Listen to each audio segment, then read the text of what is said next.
මචං මේ ආන්ටිගේ වොයිස් එක මාරම ලස්සනයි. පර්ෆෙක්ට්. ආයි කියන්න වචන නැහැ. ඔයාලා දන්නවද මේ ආන්ටි මෙතන ඇවිල්ලා මේ වැවරවුමේ සින්දු කියන්නේ ඇයි කියලා? මෙයාට ජීවත් වෙන්න ගෙදරක් නැහැ මචං.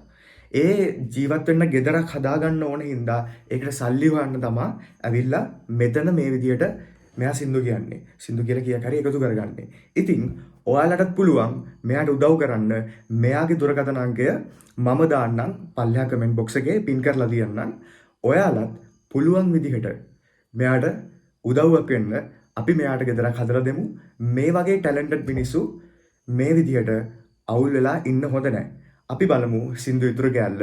පුළුවන් තරම් මේ වීඩියෝ එක ෂෙයා කරන්න. මෙයාට අපි උදව් කරලා ගෙදරක් හදලා දෙමු අනිවාර්යෙන්ම.